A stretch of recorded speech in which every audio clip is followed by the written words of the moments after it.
Well, just last hour, Prime Minister Mark Carney and U.S. President Donald Trump said they are aiming to reach a trade and security deal within 30 days.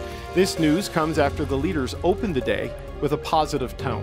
U.S. President Donald Trump is meeting right now with Canadian Prime Minister Mark Carney on the sidelines of the G7 Summit in Alberta. This video is actually from moments ago. Let's listen in. Prelude to disaster. In the blazing heights of the Alberta Rockies this summer, what began as a routine G7 summit exploded into uncharted territory, a seismic geopolitical event unveiling a world ripping apart at the seams. President Trump, ensconced in his self-styled steel fortress, dropped a bombshell. 25% tariffs on all steel and aluminum imports, coupled with 10% energy levies. What followed was shockwaves, not just through North America, but across the earth. Canada's response? Radio silence. Prime Minister Mark Carney made no fiery declarations, no cameras, no staged handshakes. He simply refused to sign the joint communiqué, scrapped the family photo op, and wiped handshake shots with Trump. This wasn't protocol, it was tactical warfare. The sharpest standoff in G7 annals occurred not in heated speeches, but in the sound of silence. Flash speculation. Could this silent strike be more effective than a megaphone?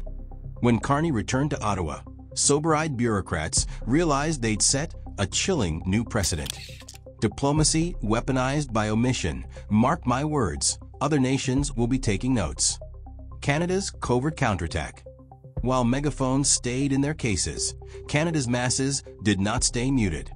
Within hours, Ottawa quietly greenlit a strategic retaliation suite. Tariffs on U.S. whiskey, Harley-Davidson motorcycles, Georgia peaches, Nebraska beef, semiconductor exports. The list went on. Slap-on rates ranged from 25–40%. And for the first time since NAFTA's inception, the reflexive alliance with the U.S. evaporated. Meanwhile, a viral grassroots campaign, MASH, Stand with Steel, ignited Canadian social media. From Montreal foundries to Windsor boardrooms, supply chains reeled. Even Detroit automakers were forced to trim Q1 profit estimates. Workers in Ontario's blast furnaces gathered in uncertainty. Is this a 2-week delay or half a year? Intriguing thought. What if this grassroots run on rage marks a turning point in international trade activism? We might be witnessing the birth of the steel resistance movement, Canada's working class turned digital protest army. Transatlantic counterstrike. The EU strikes back. Europe watched the drama unfold from its side of the Atlantic and responded in kind. Simultaneously, Macron launched his own salvo.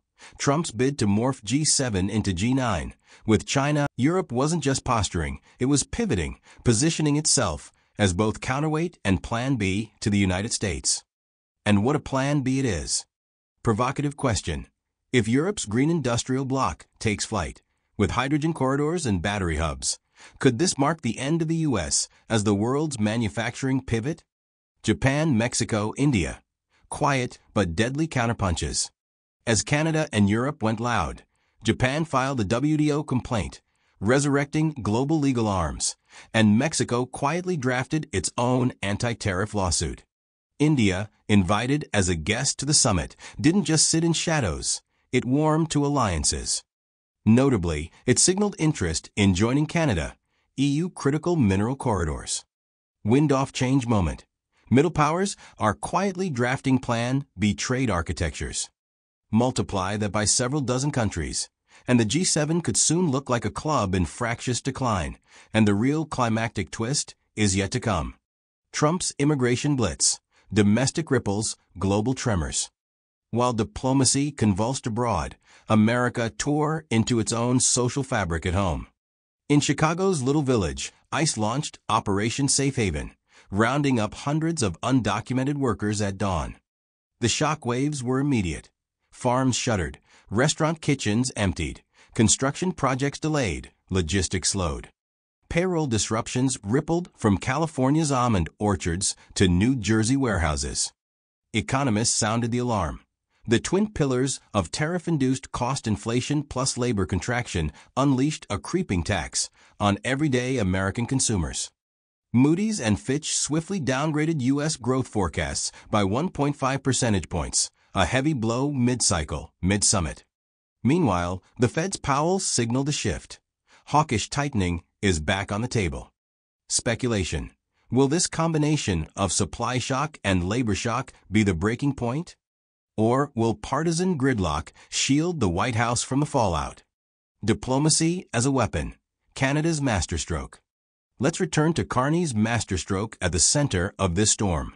He withheld the final communiqué, stripped away the family photo ritual, and allowed Trump to bolt. While journalists captured only a lone image of Trump waving from Air Force One, the symbolic fracture was undeniable. The G7 concluded no compromise, no statement, no photo, ever, and global markets felt it immediately. The Toronto Stock Exchange slid 8 points in 48 hours, raw material prices soared, and foundries plunged into uncertainty. Carney's logic? He knew that any joint statement risked Trump later trashing it with a 280-character tweet. But more than that, this was a signal to the world. If Canada, and by proxy smaller powers, can yank the lens from a superpower, what does that say about dominance by fiat? Europe's Green Blitz. Market musketeers mobilized. Back on the global stage, von der Leyen's speech in Alberta upended expectations. Tariffs are taxes. Taxes are bills. They hit our citizens. And with that, she unveiled a bold 5-step industrial manifesto, plus €50 billion expansion of the European Chips Act. EIB direct procurement of rare earths from Congo and Gabon. €150 billion macro-financial aid package to Ukraine. A Canada-EU green hydrogen corridor by 2030. A Northern Europe EV battery hub. This wasn't diplomacy. It was a roadmap to industrial independence. Europe has effectively fired the first shots in a challenge to the U.S.-dominated production and trade paradigm. Trump's G9 gambit. A backfire? Trump's suggestion to add China. Meanwhile, the idea of inviting China, a rising trade competitor, into a Western summit rings hollow. If G7 morphs into G9, the risk is that Allied cohesion collapses and Western values fracture. Trump may have lit a fuse, but Europe quickly doused the flame. A new global order, multipolar, quietly asserting itself. Sunlight streams through the cracks. Canada manufactures silent rebellion. Europe builds green industrial firewalls. Japan turns to WTO law. Mexico drills its legal arsenal. India draws near alliances. And emerging economies survey new trade routes. Notably, the African-Pacific corridors are sniffing around, forged by the rancorous silence in Alberta. So, is the G7 dissolving or simply reassembling? Rather than collapsing, it is splintering from a U.S.-led orchestra to a dissonant orchestra of semi-autonomous zones. The U.S. is under siege, internally and externally. America, meanwhile, sits in the center of the table, but the perimeter is shifting underneath it. Trump's interior enforcement ICE raids, coupled with tariff inflation, is battering the consumer wallet. Outside, Canada's silence, Europe's subsidies, and Asia's trade pivots are crystallizing a new global reality. America cannot build walls and expect to remain central. Unless Washington reverses gears, either dropping tariffs or negotiating real solutions, the United States risks entering a new era of economic isolation. No capital commitments to NATO's 5% budget threshold suggest even its defense alliances are showing cracks. Leaders in Europe, Canada, and Japan are quietly stepping up, a global leadership vacuum materializing in slow motion. What comes next? Tariffs 2.0. If Trump doubles steel tariffs to 50%, Canada's retaliatory volley could multiply. Expect whiskey wars, motorcycle standoffs, beef embargoes, and possibly full semiconductor decoupling. Powerful alliances rising. Watch the Earth for green hydrogen tie-ups, Canada-EU rare earth networks, Pan-Asian trade blocs, possibly bypassing U.S. dominance entirely. Markets brace for inflation shock. Steel prices, raw material costs, agricultural yields, labor shortages. They're all painting a rising inflation portrait. markets will continue to measure volatility in cents per pound of steel and cents per hour of labor.